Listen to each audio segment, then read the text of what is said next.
स्थानीय नगर निकायों में इंफ्रा प्रोजेक्ट्स की फंडिंग को बढ़ावा देने के लिए केंद्र सरकार ने एक बदलाव किया है, जिसके तहत नगर निगमों की तरफ से जारी होने वाले बॉन्ड्स अब रेपो और रिवर्स रेपो डील्स में वैध होंगे। यानी इन बॉन्ड्स के जरिए नगर निगम इंफ्रा प्रोजेक्ट्स के लिए फंड जुटा सकेंगे।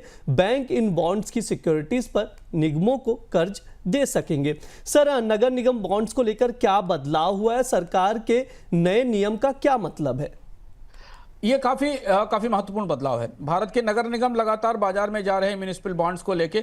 एक महत्वपूर्ण बदलाव हुआ और इससे कई सारी चीजें आने वाले समय में बदल सकती हैं। वित्त मंत्रालय ने कहा है कि बैंक्स म्युनिसिपल बॉन्ड्स का इस्तेमाल रेपो और रिवर्स रेपो ऑपरेशन के लिए कर पाएंगे। यानी उन बॉन्ड्स को जमानत के तौर पर, गिरवी के तौर पर वो रिजर्व बैंक के पास रख सकते हैं और शॉर्ट टर्म विंडो से पैसा उधार ले सकते हैं, जिसके जरिए बैंक रेपो ऑपरेशंस करते हैं। जब उनको लिक्विडिटी का क्रंच होता है तो इस खिड़की से वो पैसा ले सकते हैं। तो म्युनिसिपल बॉन्ड्स को अभी तक इन सिक्योरिटीज के दायरे में नहीं रखा गया था, यानी इन्हें सिक्योरिटी के तौर पर इंटर बैंक ऑपरेशंस में और आरबीआई और बैंकों के बीच ऑपरेशन में इस्तेमाल नहीं किया जा सकता था। अब म्युनिसिपल बॉन्ड्स को ये दर्जा मिलने के बाद बैंक्स इनकी होल्डिंग करेंगे, बैंक इन्हें खरीदेंगे, बैंक इनमें निवेश करेंगे।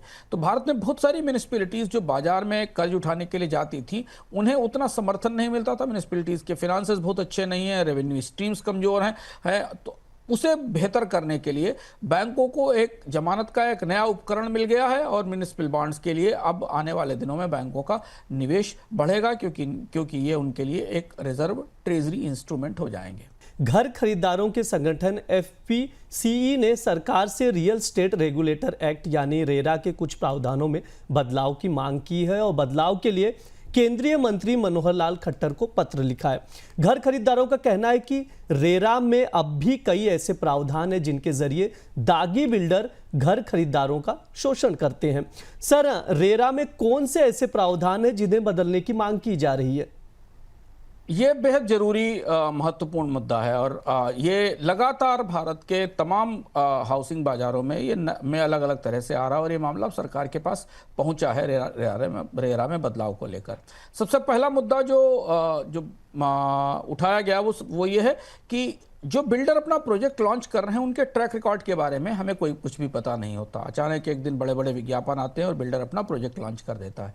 तो ये जो होम बायर्स की एसोसिएशन है उसने सरकार से कहा है कि वो बिल्डर्स की प्रामाणिकता और उनके पिछले ट्रैक रिकॉर्ड को स्पष्ट रूप से सामने लाने के लिए रेरा में प्रावधान करे। नहीं तो कोई भी बिल्डर के तौर पर एक परियोजना लेकर आता है और पैसे लेकर धोखा देकर चला जाता है। पहली चीज ये।